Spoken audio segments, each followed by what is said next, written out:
सनातन धर्म, जिसे अक्सर हिंदू धर्म कहा जाता है, सिर्फ एक धर्म नहीं है। ये जीने का एक तरीका है, एक गहरी फिलॉसफी है जो सृष्टि के हर पहलू में ईश्वर को देखती है। इसके मूल में सभी प्राणियों और ब्रह्मांड की आपस में जुड़े होने की मान्यता है। ये कॉन्सेप्ट धर्म, नेक आचरण, कर्म और उसका परिणाम और मोक्ष, मुक्ति के सिद्धांतों के माध्यम से बहुत खूबसूरती से दिखाया गया है। सनातन धर्म हमें सिखाता है कि हम प्रकृति से अलग नहीं हैं, बल्कि उसका एक अभिन्न अंग है। ये इंटरकनेक्टेडनेस सिर्फ एक फिलोसॉफिकल आइडिया नहीं, बल्कि एक हकीकत है। हमारे कर्मों के परिणाम होते हैं, न केवल हमारे लिए बल्कि पर्यावरण और हमारे आसपास के सभी प्राणियों के लिए भी। यह होलिस्टिक वर्ल्ड व्यू प्रकृति के साथ तालमेल बिठाकर रहने पर जोर देता है। यह हमें जीवन के सभी रूपों का सम्मान करना और पर्यावरण की रक्षा और संरक्षण के लिए अपनी जिम्मेदारी को पहचानना सिखाता है। यह प्राचीन ज्ञान आज पहले से कहीं अधिक प्रासंगिक है, क्योंकि हम जलवायु परिवर्तन और पर्यावरणीय क्षरण की चुनौतियों का सामना कर रहे हैं। हम जो हवा में सांस लेते हैं, उससे लेकर जो भोजन हम खाते हैं, सब कुछ प्रकृति का एक उपहार है। सनातन धर्म हमें इन उपहारों के प्रति कृतज्ञता और श्रद्धा के साथ जीने की याद दिलाता है। प्राकृतिक दुनिया के नाजुक संतुलन को बनाए रखने का प्रयास करता है। अपनी इंटरकनेक्टेडनेस को पहचान कर ही हम वास्तव में व्यक्तिगत रूप से और एक वैश्विक समुदाय के रूप में आगे बढ़ सकते हैं। सनातन धर्म पंच महाभूतों की अवधारणा पर जोर देता है। 5 तत्व, पृथ्वी, जल, अग्नि, वायु और आकाश। इन तत्वों को केवल भौतिक संस्थाओं के रूप में नहीं, बल्कि स्वयं सहित सभी सृजन के मूलभूत निर्माण खंड के रूप में देखा जाता है।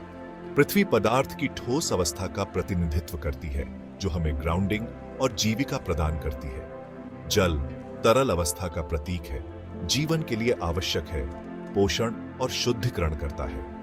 अग्नि अपनी परिवर्तनकारी शक्ति में ऊर्जा और प्रकाश का प्रतीक है। वायु गैसीय तत्व, श्वास और हमारे माध्यम से बहने वाली जीवन शक्ति का प्रतिनिधित्व करता है। अंत में आकाश सूक्ष्मतम तत्व, जिसमें सब कुछ शामिल है, सभी सृजन के अस्तित्व के लिए एक कैनवास प्रदान करता है। पंच महाभूतों को समझने से जीवन की इंटरकनेक्टेडनेस के लिए हमारी प्रशंसा गहरी होती है। यह हमें याद दिलाता है कि हम इन्हीं तत्वों से बने हैं, जो प्राकृतिक दुनिया से अटूट रूप से जुड़े हुए हैं। यह ज्ञान पर्यावरण के प्रति जिम्मेदारी की भावना को बढ़ावा देता है। पंच महाभूतों के महत्व को पहचानकर हम अपने कार्यों के प्रति अधिक जागरूक हो जाते हैं। हम यह समझने लगते हैं कि कैसे प्रदूषण, वनों की कटाई और पर्यावरण को नुकसान के अन्य रूप इन तत्वों के नाजुक संतुलन को बाधित करते हैं, अंततः खुद को नुकसान पहुंचाते हैं। सनातन धर्म रीति रिवाजों और समारोहों से भरपूर है, जिनमें से कई प्रकृति के साथ गहराई से जुड़े हुए हैं। ये रस्में केवल प्रतीकात्मक नहीं है, बल्कि पर्यावरण के साथ हमारे संबंध और इसकी रक्षा के लिए हमारी जिम्मेदारी की व्यावहारिक याद दिलाते हैं। उदाहरण के लिए, एक पेड़ लगाने की क्रिया को ही लें। सनातन धर्म में पेड़ों को पवित्र माना जाता है, जीवन को मूर्त रूप देता है और आश्रय, भोजन और ऑक्सीजन प्रदान करता है। एक पेड़ लगाना एक नेक कार्य माना जाता है, प्रकृति को वापस देने और आने वाली पीढ़ियों के लिए उसकी भलाई सुनिश्चित करने का एक तरीका है। इसी तरह नदियों की पूजा एक आम बात है। नदियां, जिन्हें हिंदू धर्म में देवी माना जाता है, जीवन और पवित्रता का स्रोत है। नदियों से जुड़े अनुष्ठानों में अक्सर नदी के किनारों की सफाई करना, प्रार्थना करना और जल निकाय की रक्षा करने की शपथ लेना शामिल है।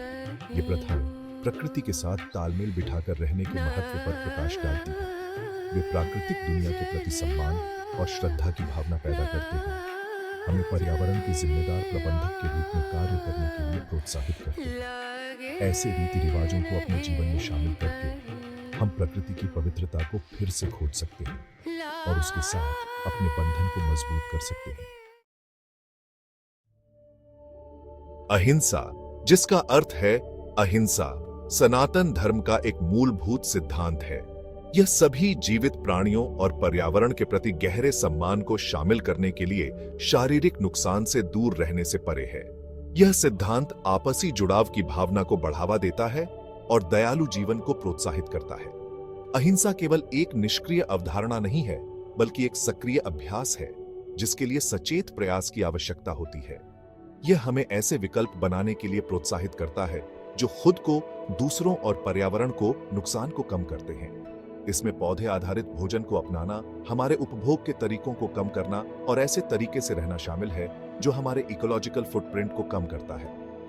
अहिंसा का अभ्यास हमारे विचारों और शब्दों तक भी फैला हुआ है। सभी प्राणियों के साथ अपनी बातचीत में दया और करुणा पैदा करना सभी के लिए अधिक सामंजस्यपूर्ण वातावरण बनाता है। अहिंसा को अपनाकर हम एक अधिक शांतिपूर्ण और टिकाऊ दुनिया में योगदान करते हैं। हम सभी जीवन की जुड़ाव को देखना शुरू करते हैं और प्रकृति के नाजुक संतुलन की रक्षा के महत्व को पहचानते हैं। यह सिद्धांत एक शक्तिशाली अनुस्मारक के रूप में कार्य करता है कि हमारे कार्यों के परिणाम होते हैं और पृथ्वी पर हल्के ढंग से चलना हमारी जिम्मेदारी है।